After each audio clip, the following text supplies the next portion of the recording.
I had a chance to catch up with Mike Shinoda.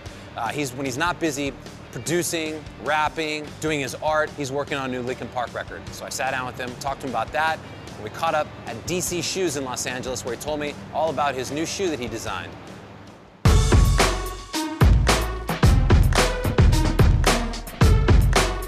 What's up, Mike? How you doing, bro? Good to see you, man. What's happening? This is awesome over here. Oh, I haven't even seen it yet. That's crazy. Yeah, I got here this morning and built a display and put all the shoes up and.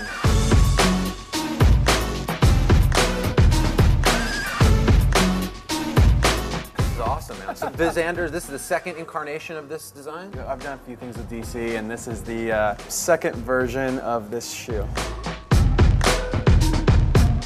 Tell me just quickly about the design, if you don't mind, just kind of the... I'm half Japanese. A lot of the stuff on this shoe is, I don't know if you'll be able to pick it up on camera, but there's kind of like in the gloss here, you can see. Yeah.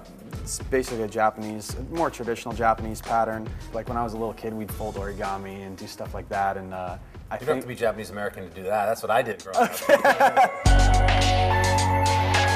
People might think it's just a collector's item. It's not. I mean, you actually have. I was amazed to hear that you had tested the shoe out. I took these and basically before we kind of put the green light on the first one, I took it out on the road, and I think I wore it for probably half a year more on stages all over the world, and it performed well. So it was by my standards. If it stood the test of time with a rock star, it's good for anybody. It's made it all over the world. Yeah, we beat him up pretty good. It's kicked a few people. First time I met Chuck D, Public Enemy, I just started spitting one of the verses from Burn Hollywood Burn, and he was just looking at me, and I was like, I'm just like this white kid that grew up in the suburb of LA, but in like the late 80s, early 90s, I was heavily influenced by hip hop. I can relate to that. I grew up in the San Fernando Valley. Most of I want to say more than half the kids at my schools were bussed in from all over LA. Yeah. It was my understanding was essentially like, areas that were really rough, they would kind of, parents would arrange to or choose to like get their kids out of the hood basically to go up to school in the valley. And all I know is that like more than 3/4 of my friends didn't live in town, they lived an hour away. And yeah, that's how, hip hop basically came to me from my friends. They just said, check this out, they'd pass me a tape or whatever. And the first records I was ever listening to were hip hop records. Right. The first two records were Run DMC Raising Hell and Beastie Boys License to Ill. Oh yeah, exactly. And at one point, I think one of the first cassettes I was ever handed, like where somebody just like copied a cassette and said, check this out, was a 2 Live Crew tape. And so we were in like 3rd or 4th grade or something, and it was just, I didn't even know what any of the words meant. Right, you know what I mean? Right. It was like, I'm listening to this stuff, I'm like, what are they talking about? I don't know, but it's so cool.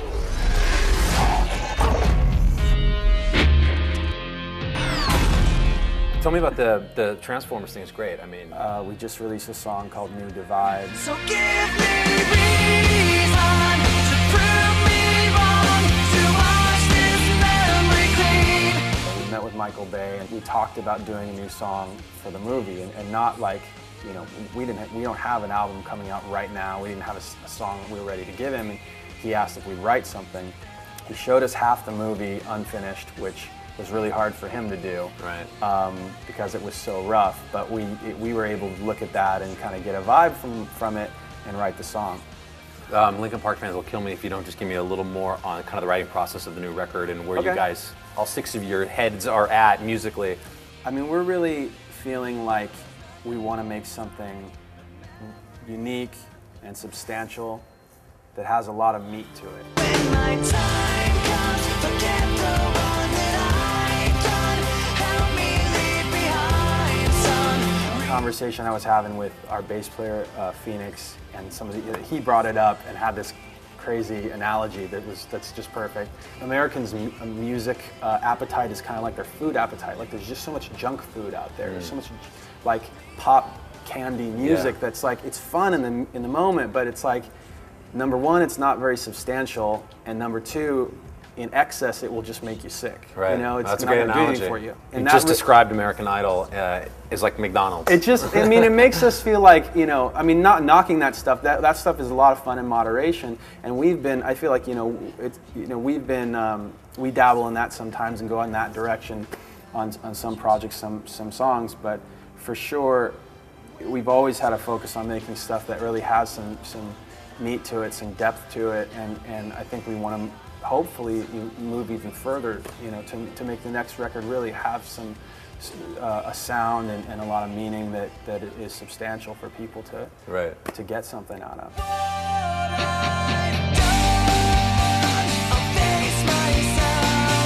And that record's gonna come out roughly 2010?